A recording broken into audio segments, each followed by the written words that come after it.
Hello guys, Ramul Life Changing Knowledge channel ki aithe welcome. So today discussion vachesi RRB సంబంధించిన group D exams అయితే మనకైతే schedule అయితే నిన్నే release అవ్వడం అయితే జరిగింది. నవంబర్ 27వ తారీఖు నుంచి అండ్ జనవరి 16వ తారీఖు దాకా అయితే మనకైతే ఎగ్జామ్స్ అయితే కండక్ట్ చేయడం అయితే జరుగుతుంది. RRB నుంచి న్యూగా అప్డేట్ అయితే రావడం అయితే తెలుసు కదా అందరూ కూడా.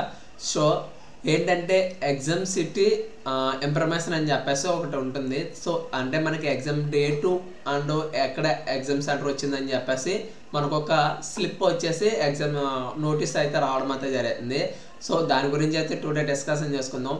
ప్రజెంట్ నేను ఒక 20 నుంచి 30 అప్లికేషన్స్ అయితే చెక్ చేయడం అయితే జరిగింది. సో ఎవరికి కూడా అయితే ఏపీ అండ్ తెలంగాణలో ఎవరికి కూడా ఇంకా సిటీ ఇన్ఫర్మేషన్ స్లిప్ అయితే ఇంకా రాలేదు. సో ఎందుకంటే వీళ్ళకి ఇంకా కొంచెం డిలేగా అయితే ఎగ్జామ్స్ అంటే ఎందుకంటే డిసెంబర్ జనవరి కాబట్టి ఈ నవంబర్ డిసెంబర్ జనవరి కాబట్టి 3 monthsలో ఎగ్జామ్స్ జరుగుతాయి కాబట్టి మనకి నాకు తెలిసి December ending and January first వీక్లో అయితే ఉండడం అయితే జరుగుతుంది మనకి ఎగ్జామ్స్. సో మనకేంటంటే మనకు అసలు ఎగ్జామ్ సెంటర్ ఇప్పుడు అసలు ఎగ్జామ్ ఇప్పుడు అని చెప్పేసి చాలామంది డౌట్ ఉంటుంది కదా ఏంటన్నది. ఈ లింక్ అయితే మనకి కింద డిస్క్రిప్షన్లో అయితే పెట్టడం అయితే జరుగుతుంది. మీరైతే డైలీ కూడా చెక్ చేస్తూ ఉండండి. లేదంటే మీరు ఇది చెక్ చేయలేను అనుకుంటే మీరు ఏం చేస్తారంటే మీకు అప్పట్లో ఇచ్చిన మీ అప్లికేషన్లో ఇచ్చిన మెయిల్ ఐడికి మీకు అయితే ప్రతిదీ కూడా మెయిల్స్ అయితే రావడం అయితే జరుగుతుంది.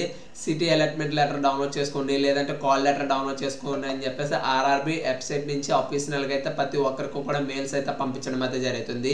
అది కాకుండా మనకి ఇంకా చెప్పాలంటే నార్మల్ మెసేజ్ కూడా రావడం అయితే జరుగుతుంది. సో ఇందులో ఏంటంటే మనకి అక్కడ రిజిస్ట్రేషన్ నెంబరు అండ్ మన date of birth captcha enter చేస్తే లాగిన్ అయితే మనకి సీట్ అలాట్మెంట్ స్లిప్ ఇన్ఫర్మేషన్ అయితే రావడం అయితే జరుగుతుంది. అంటే మనకి ఎగ్జామ్ డిసెంబర్ జనవరి లేకపోతే వైజాగ్ లేకపోతే రాజమండ్రి కాకినాడ విజయవాడ అని చెప్పేసి ఎగ్జామ్ సెంటర్ ఎక్కడ ఏ షిఫ్ట్ ఏంటి అని చెప్పేసి రావడం అయితే జరుగుతుంది. నాకు ఎవరిదైనా ఓపెన్ అయ్యి ఉంటే మీకు అయితే లైవ్లో అయితే నేను చూపించడం అయితే జరుగుతుంది. ఇప్పుడు వరకు ఈ ఛానల్ ఎవరైనా ఫాలో అవ్వకపోతే ఫాలో అయ్యి సబ్స్క్రైబ్ చేసుకొని బెల్ ఐకాన్ అయితే యాక్టివేట్ చేసుకోండి. ప్రతి ఇన్ఫర్మేషన్ కూడా మనం అయితే మన ఛానల్ అయితే అప్డేట్ చేయడం అయితే జరుగుతుంది. Okay, thank you for watching.